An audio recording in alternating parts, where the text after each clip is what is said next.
الرحمن الرحیم۔ شروع اللہ تعالیٰ کے نام سے جو بڑا مہربان اور نہایت ہی رحم کرنے والا ہے۔ تمام حضرات درود شریف پڑھیں جی۔ اللہم صلی علی محمد وعلی آل محمد کما صلیت علی ابراہیم وعلی آل ابراہیم انک حمید مجید۔ اللہم بارک علی محمد وعلی آل محمد کما بارکت علی ابراہیم وعلی آل ابراہیم انک حمید مجید۔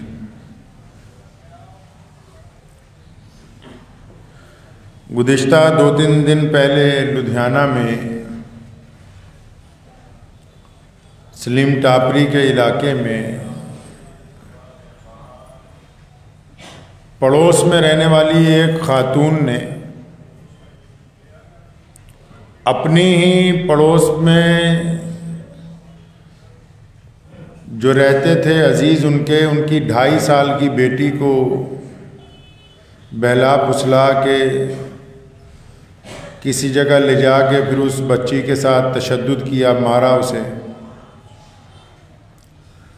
اور اس کے منہ میں ریت مٹی جو ہے وہ اتنی ڈالی کہ اس بچی کا سانس بند ہو گیا، اور زندہ بچی کو ہی زمین میں ایک عورت نے ہی اپنے پڑوس کی ایک خاتون کی بیٹی کو زندہ زمین کے اندر دفن کر دیا۔ یہ ایسا دردناک واقعہ ہے کہ سننے والوں کے بھی دل ہل گئے، دیکھنے والوں کی بھی آنکھیں اشکبار ہو گئیں، اور پنجاب کی سرزمین شرمندہ ہوئی۔ کیا ایسے لوگ بھی اس زمین پر ہیں کہ جو بچوں کے ساتھ ظلم اور تشدد کی انتہا کرتے ہیں، جو معصوم بے زبان بچوں کو مارتے وقت یہ نہیں سوچتے کہ ہم یہ کون سا گناہ کرنے جا رہے ہیں جس کی معافی نہیں ہے۔ بیٹی کیونکہ بیٹی ہوتی ہے، خواہ وہ ہماری ہو یا پرائی ہو، یا کسی بھی مذہب سے تعلق رکھنے والے کسی خاندان کی ہو، بچے جو ہوتے ہیں ان کے ساتھ جو لوگ جرائم کرتے ہیں یہ کہاں سے آتے ہیں؟ کیا یہ کسی باہر کے ملک سے آ گئے ہیں؟ کیا یہ کوئی دہشت گردانہ حملہ ہو گیا ہے؟ کیا کوئی ودیشی طاقت ہے جو بچوں کے اوپر ظلم کروا رہی ہے؟ کیا کوئی سوچی سمجھی ایک تحریک چل رہی ہے جو بچوں کو تشدد کا نشانہ بنا رہی ہے؟ تو پتہ لگتا ہے ایسا کچھ نہیں ہے۔ یہ بچوں کے اوپر جو ظلم ہو رہا ہے، یہ جو 2.5 سال کی بچی کو ایک عورت نے ہی، اس بچی کا نام دلروز کور ہے، جس 2.5 سال کی بچی کا قتل کیا گیا دلروز کا، تو اس کو جس نے مارا ہے وہ بھی ایک عورت ہی ہے، اور وہ بچی اس عورت کو اپنی پھپھو بتاتی ہے، ویسے ہی کیونکہ پڑوس میں رہنے والے۔ تو یہ واقعہ اس بات کی طرف ہمیں توجہ دلوا رہا ہے، تمام لوگوں کو، صرف ایک مذہب کے ماننے والوں کو نہیں، تمام لوگوں کو، کہ بھی انسانی طور پر اس زمین پہ رہنے والوں کا کردار لگاتار نیچے گر رہا ہے، صرف پانی کی سطح نیچے نہیں گر رہی۔ سائنسدانوں کو میں کہنا چاہتا ہوں، سیاستدانوں کو کہنا چاہتا ہوں کہ آئے دن جو گفتگو ہوتی ہے کہ پانی زمین سے نیچے جا رہا ہے، کیا ہوگا آنے والے دنوں میں؟ ہوا میں آلودگی بڑھتی جا رہی ہے، کیا ہوگا آنے والے دنوں میں؟ درختوں کی تعداد کم ہوتی جا رہی ہے، کیا ہوگا ایٹماسفیئر آنے والے دنوں میں؟ ادھر بھی دیکھ لو، دنوں دن انسانی قدریں نیچے گرتی جا رہی ہیں۔ اگر ان کو نیچے گرنے سے نہیں روکا تو آنے والے دنوں میں حالات پانی سے زیادہ بدترین ہو جائیں گے۔ خود غرضی کی انتہا ہے۔ ظلم کی انتہا ہے۔ اسلام نے کہا ہے ایسے لوگوں کے لیے، محمد رسول اللہ صلی اللہ علیہ وسلم نے بار بار تاکید کی، لوگ رسول اللہ سے پہلے بچیوں کو زندہ دفن کرتے تھے۔ کائنات کی وہ پہلی ذات ہے محمد رسول اللہ جنہوں نے اس ظلم کو روکا، اس ظلم کو گناہ بتایا، اس ظلم کو حرام کہا، اور کہا گیا اسلام میں کہ جو قتل کرتا اس کی سزا بالکل قتل ہی ہے، جو جس انداز سے جس مظلوم کو مار دے اس کو اسی انداز کے ساتھ مارا جانا چاہیے۔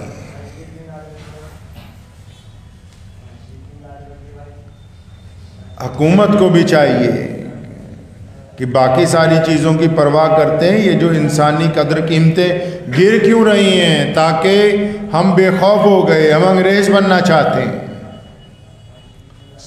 ہمارا بہت بڑا میڈیا زیادہ تر وہ لوگوں کو ترغیب دے رہا ہے کہ اگر کوئی کسی ماں بہن کو کوئی ٹوکے گا، کوئی کالج والا کہ یہ ایسے کام نہ کرو، تو اس کے خلاف خبر چلے گی باقاعدہ کہ دیکھیے عورت کی آزادی کے اوپر یہ آزادی ہے کہ ایک 2.5 سال کی بچی کو آپ اٹھا کے اس کے منہ میں جب تک ریتا ڈالتے ہیں جب تک وہ مر نہیں جاتی۔ یہ سکھا رہے ہو آنے والی نسل کو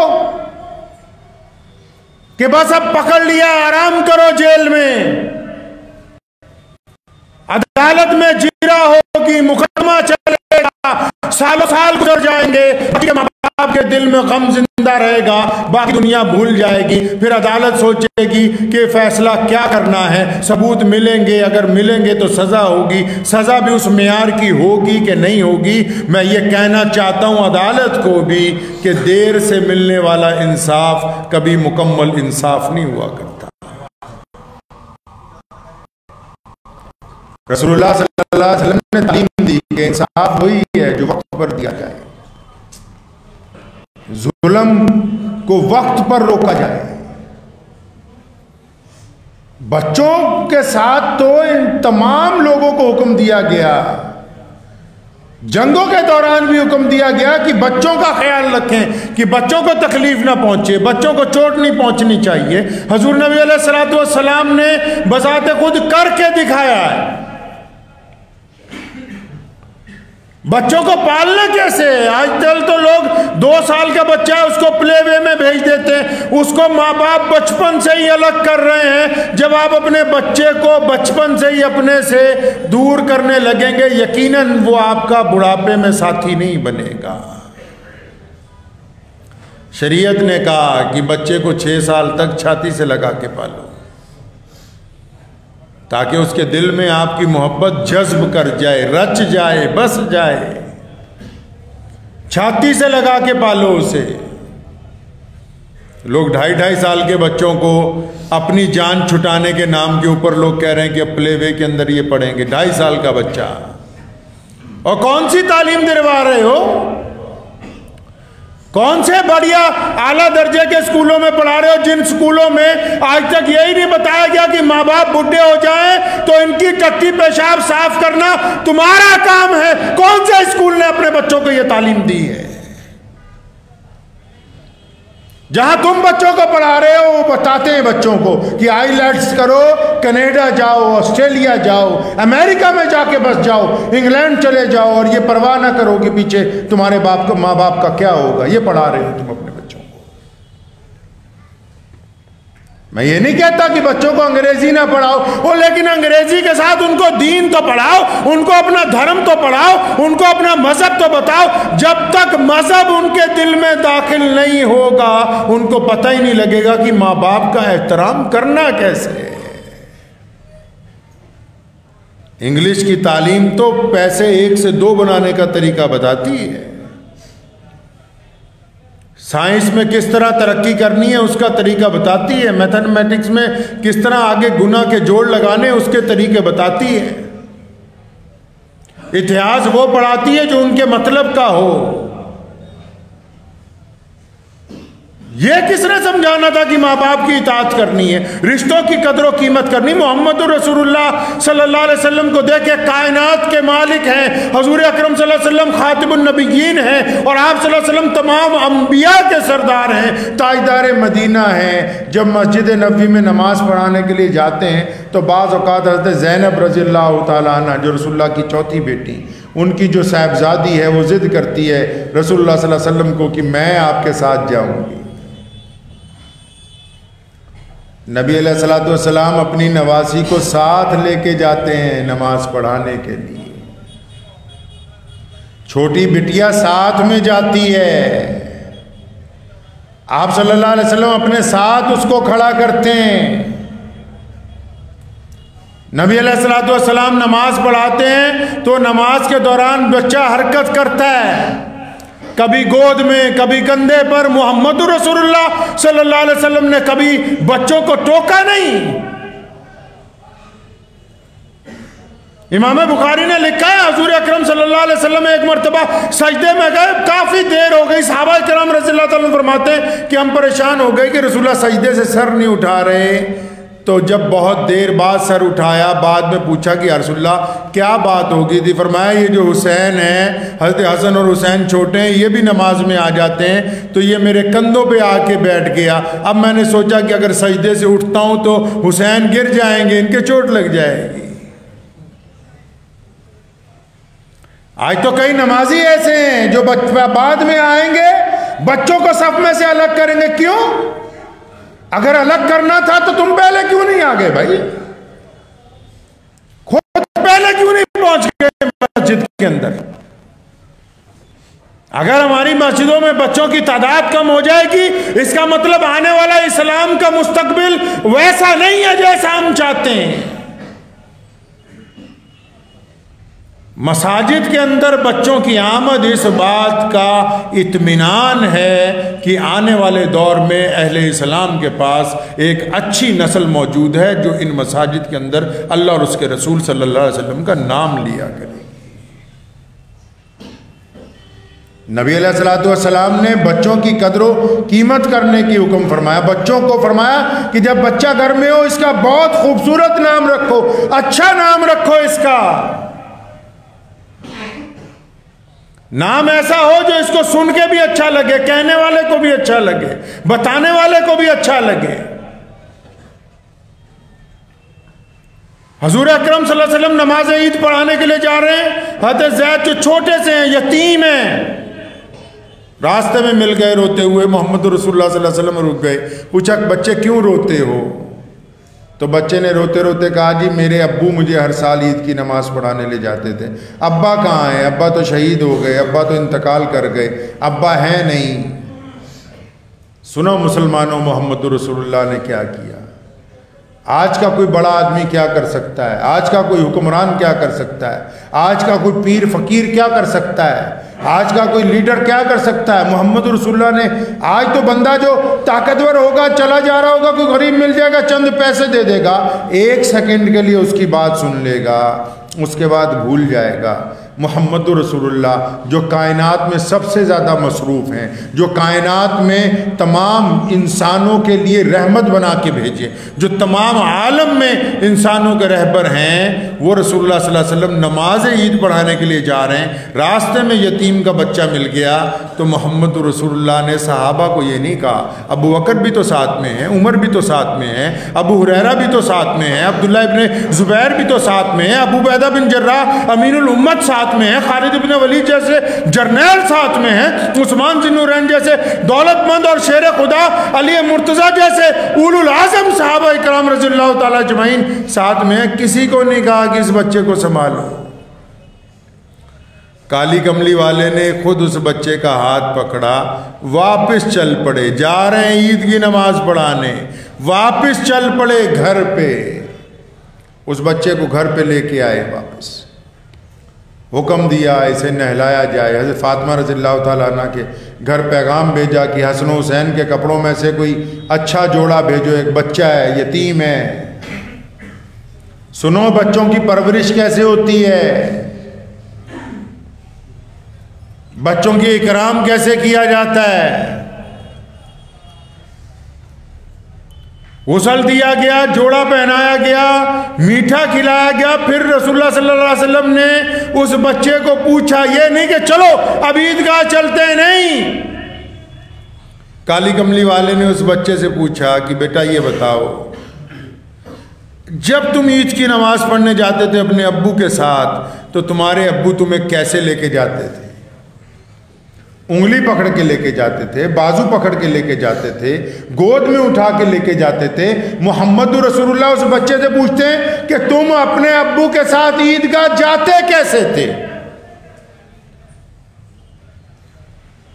بچے نے محمد رسول اللہ صلی اللہ علیہ وسلم کو بتایا کہ یا رسول اللہ میں تو اپنے ابا کے کندھوں پر بیٹھ کے جاتا تھا، اور پھر زمین و آسمان نے دیکھا کالی کملی والے محمد رسول اللہ زمین پر بیٹھتے ہیں اور اس بچے کو اپنے کندھوں پر بٹھاتے ہیں اور اٹھ کے کھڑے ہوتے ہیں عیدگاہ جانے کے لیے، تاکہ قیامت تک آنے والے انسانوں کو یہ بتانا ہے کہ اگر کوئی یتیم تمہارے پلے پڑ جائے، اگر کوئی مظلوم تمہارے پاس آ جائے، اگر کوئی مستحق بندہ تمہارے پاس آ جائے تو پہلے اس سے پوچھو کہ اس کی عزت و تکریم کیسی ہونی چاہیے. محمد رسول اللہ نے اس یتیم کو اپنے کندھوں کے اوپر بٹھایا ہے.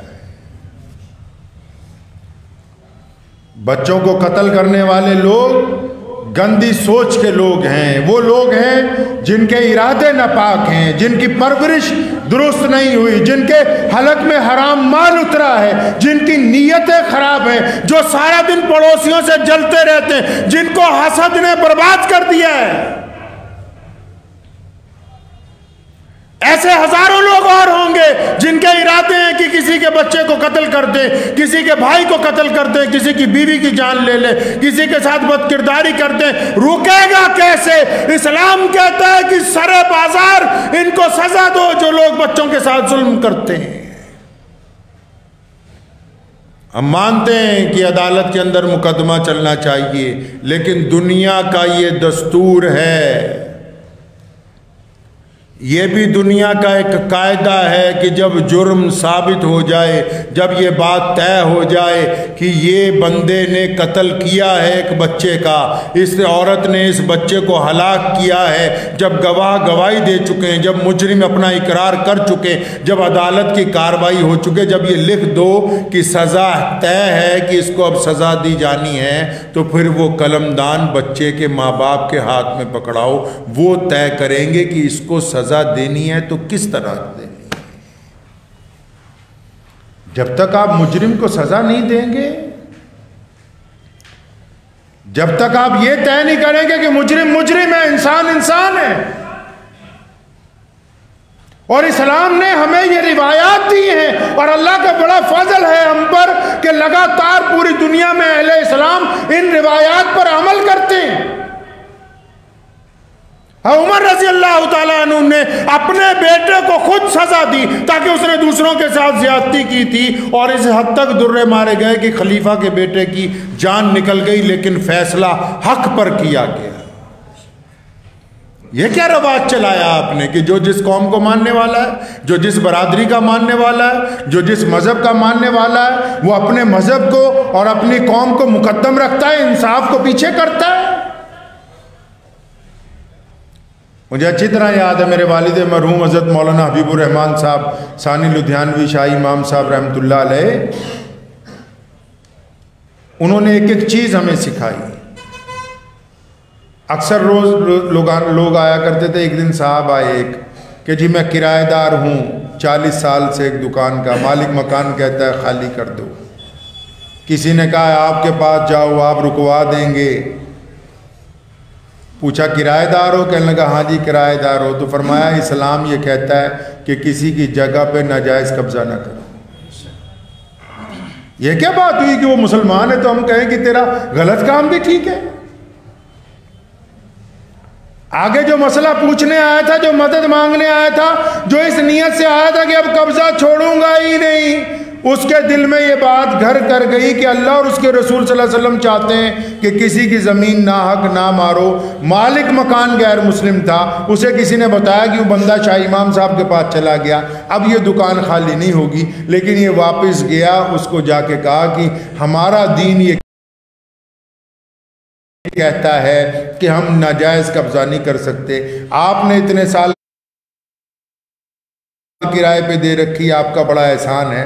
2 دن کا وقت دیجئے، میں چابی آپ کو دیتا ہوں. آپ یقین مانو وہ بندہ بھی یہی ہے. چابی دینے گیا، سردار جی کو دھکے کے ساتھ زبردستی 5 لاکھ روپے اس کو دینے لگے کہ یار ایسے دیانتدار لوگ میں نے نہیں دیکھے جو 40 سال بعد چابی واپس کرنے کے لیے راضی ہو جائیں.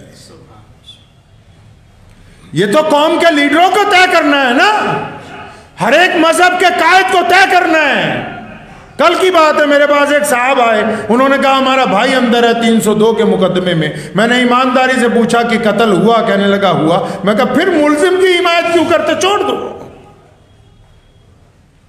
پھر مت حمایت کرو. کب تک اپنے مذہب کے نام پر لوگوں کو ظلم کرنے کی اجازت دو گے؟ کب تک اپنی برادری کے نام پر لوگوں کو ظلم کرنے کی اجازت دو گے؟ کب تک اپنی نسل کے نام پر لوگوں کو ظلم کرنے کی اجازت دو گے؟ آؤ، اگر انصاف کے تقاضے دیکھنے ہیں تو پیارے نبی حضرت محمد رسول اللہ صلی اللہ علیہ وسلم کی سیرت کو پڑھ کے دیکھو. اسلام کہتا ہے، ایک یہودی محمد رسول اللہ صلی اللہ علیہ وسلم کے پاس آیا، تلوار بڑی قیمتی تھی اس کی، ایک منافق نے لے لی تو دونوں حضور صلی اللہ علیہ وسلم کے پاس آئے اور آ کے کہا کہ یہ تلوار کا فیصلہ ہے. محمد رسول اللہ نے گواہیاں طلب کی، دونوں کی بات سنی. فرمایا یہ تو یہودی کی ملکیت ہے، یہ تمہاری نہیں ہے. آپ کیا سمجھتے ہیں کہ فیصلہ صرف اس کے حق میں ہونا چاہیے کہ وہ مسلمان ہے تو ہم اس کے حق میں فیصلہ کریں؟ یہ بات تمام مذہب کے لوگوں کو سوچنی ہوگی اگر اس زمین کو خوبصورت بنانا ہے تو. اگر اراجکتا پھیلانی ہے پھر اپنی اپنی مرضی کیجئے. اگر آپ کو اس روئے زمین کو اور خوبصورت بنانا ہے، یہاں ہر ایک انسان کو تحفظ دینا ہے، یہاں ماؤں اور بہنوں کی عزت کروانی ہے، یہاں بچوں کی زندگیوں کو محفوظ کرنا ہے، تو یہ طے کرنا ہوگا کہ ظالم کون ہے، مظلوم کون ہے. اور یہ طے کرنا ہوگا کہ ظالم کے ہم سب خلاف ہوں گے، مظلوم کے ہم سب ساتھ میں کھڑے ہوں گے.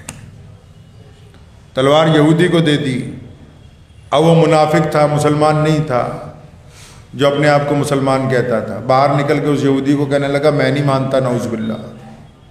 اور رسول اللہ کی بات کو جو نہ مانے مسلمان ہو سکتا ہے؟ وہ یہودی بڑا سمجھدار تھا، کہنے لگا جہاں مرضی لے جاؤ. اسے پتا تھا کہ سپریم کورٹ نے فیصلہ کر دیا، اب تو یہ پلٹنے والا ہے نہیں. کہنے لگا جہاں مرضی لے جا. کہنے لگا چلو حضرت عمر رضی اللہ تعالیٰ ان کے چلتے ہیں، بڑے جوشیلے ہیں، مسلمانوں کے ہمدرد ہیں. اور عمر رضی اللہ کا دروازہ کھٹکھٹایا، پوچھا ہاں بھائی کیا بات ہے؟ کہنے لگا جی یہ تلوار کی ملکیت کا مقدمہ تھا، یہ یہودی کہتا ہے میری ہے، میں مسلمان کہتا ہوں میری ہے. اس یہودی نے کہا کہ جناب یہ آپ کے پاس فیصلہ کروانے آیا ہے. اندر بٹھایا تو یہودی نے کہا جناب فیصلہ آپ جو مرضی کر دیں، محمد رسول اللہ صلی اللہ علیہ وسلم نے اس کا فیصلہ میرے حق میں کر دیا. عمر رضی اللہ نے اتنی بات سنی، اٹھ کے کھڑے ہو گئے. فرمایا میرے آقا نے فیصلہ کیا؟ یہودی نے کہا ہاں جی آپ کے آقا صلی اللہ علیہ وسلم نے فیصلہ کیا. وہ منافق بولا نہیں جی نہیں، ہم تو آپ سے کروائیں گے جی. ہمارے ہاں بھی لوگ مولوی بدل بدل کے فتویٰ لینے جاتے ہیں، صحیح مسئلہ ایک جگہ پتہ لگ جائے جی نہ دوسرے مفتی جی آپ ہی سے لیں گے، انہوں نے صحیح نہیں دیا. تو ایسے منافق کے لیے حضرت عمر رضی اللہ عنہ فرمایا یہیں بیٹھو، میں 1 منٹ میں آیا. اندر گئے، اپنی تلوار لائے اور اس کی گردن اتار دی. فرمایا جو محمد رسول اللہ صلی اللہ علیہ وسلم کا فیصلہ نہیں مانتا اس کے لیے عمر کے پاس تو یہی فیصلہ ہے. اب مدینے میں شور مچ گیا کہ عمر نے ایک مسلمان کو قتل کر دیا. حضور صلی اللہ علیہ وسلم خود پریشان ہو گئے کیونکہ حضور صلی اللہ علیہ وسلم حضرت عمر سے محبت کرتے ہیں، مانگ کے لیا اللہ سے. تمام لوگ اکٹھے ہو گئے کہ فیصلہ کیجئے، حد مقرر کیجئے. سب لوگ ابھی اکٹھے ہوئے ہیں. رسول اللہ نے پوچھا عمر سے کوئی اور گواہ ہے؟ فرمایا نہیں، یہ دونوں تھے اور میں تھا. ابھی فیصلہ صادر بھی نہیں ہوا کہ جبریل آ گئے اور فرمایا یا رسول اللہ، اللہ فرماتے ہیں کہ جو آپ کا فیصلہ نہیں مانتا وہ ایمان والا ہو ہی نہیں سکتا. عمر فاروق نے ایک غیر ایمان والے منافق کو قتل کیا، ایمان والے کو نہیں کیا. ایمان والے بنیے فیصلوں کے اندر. مجھے کئی لوگ فون کر دیتے ہیں، کئی رشتہ دار بھی، کہ فلاں پنچایت ہو رہی ہے، عثمان بھائی ہمارے بندے کا خیال رکھنا۔ میں ممبر پہ بیٹھ کے ایمان کے ساتھ آپ کو بتاتا ہوں، ہمیشہ میں نے ان کو یہی جواب دیا کہ مسجد میں فیصلہ ہوگا تو اللہ اور اس کے رسول کے حکم کے مطابق ہوگا۔ تم یہ نہ سمجھو کہ اگر کوئی ہندو بھائی، کوئی سکھ بھائی، کوئی دلت بھائی، کوئی عیسائی مسجد میں آیا تو تمہارے حق میں فیصلہ ہو جائے گا۔ فیصلہ اللہ اور اس کے رسول کے حکم کے مطابق انصاف کے اوپر کیا جائے گا۔ تو بچوں کی قدر کرنی ہے، کریں گے جی انشاءاللہ۔ وقت بھی ہو گیا، لیکن اتنا بتا دوں، نماز میں جتنے بچے آتے ہیں ان کو روکا نہ کریں۔ مسجد میں اگر بچے شور مچاتے ہیں تو ان کا شور مچانا بھی رحمت ہے، محبت سے سمجھائیں کہ مسجد کا اکرام کرو بیٹا، شور نہ مچائیں۔ بچوں کے ساتھ سختی نہ کریں، بچوں کی تربیت خود کریں، ان کو صرف گھر والوں کے پلے نہ ڈال دیں، ان کی نقل و حرکت پہ خود نگاہ رکھیں، چھوٹی چھوٹی بات ان کو خود سکھائیں، جس طرح ہمارے ماں باپ نے ہمیں سکھائی ہے۔ اسلام چاہتا ہے کہ نسل نو جو ہے وہ خوبصورت، اور بچہ وہی بچہ نہیں جو اپنا ہے۔ سونے رسول صلی اللہ علیہ وسلم نے ہمیں تربیت دی ہے کہ ہر ایک بچہ چاہے وہ کسی کا بھی ہے اس کا اکرام کرنا ہمارے اوپر فرض ہے۔ ہر ایک بیٹی چاہے وہ کسی کی بھی ہے اس کی احترام کرنا ہمارے اوپر فرض ہے۔ ہر ایک بچے کی حفاظت کرنا ہمارے اوپر فرض ہے۔ اور اگر جن کی نیتوں میں حسد ہے، یہ بچوں کو کیوں مارا اس عورت نے پتہ؟ کیونکہ دل میں حسد تھا پڑوسیوں کے لیے، کچھ قابو نہیں چلا تو اس بچے پہ ہی ظلم کر دیا۔ حسد کو اپنے دل سے نکال دیجیے، چڑھنے سے کچھ نہیں ہونے والا۔ میری ماں کہندی کاما دے کہن نال ٹگے نہیں مار دے، مطلب کوے روز دعا کرتے رہے نا کہ کوئی بڑا جانور مر جائے تو کھائیں گے، کاما دے کہن نہ ٹگے نہیں مار دے۔ اس لیے اپنی نیت صاف رکھیں، لوگوں کے لیے اچھائی کی دعا کریں، برائی کی نیت نہ رکھیں۔ آپ جتنا غلط سوچیں گے اتنا پریشان ہو جائیں گے، جتنا نیکی کے لیے سوچیں گے، اچھائی کے لیے سوچیں گے، اللہ اتنی آپ کو برکت عطا فرمائے گا۔ دعا کیجیے اللہ تعالیٰ مجھے بھی اور آپ سب کو ان باتوں پہ عمل کی۔ اس ویڈیو کے لیے تعاون کیا ہے پولائٹ ہیلتھ کیئر ممبئی، تکمیلی تیل بینا Malegaon, G S herbal Unani Akola, الخدم ٹورز اینڈ ٹریولز انڈیا، مردانہ آیورویدک جلگاؤں اور روشن یونانی دواخانہ کے تھل۔ مردانہ آیورویدک مایوس شادی شدہ مردوں کے لیے ایک خاص نایاب تحفہ، 100% اثر کرنے والے اور بھی لاجواب اور اثردار نسخے گھر بیٹھے حاصل کریں۔ ابھی کال کریں۔ مردانہ آیورویدک جلگاؤں، مہاراشٹر، انڈیا۔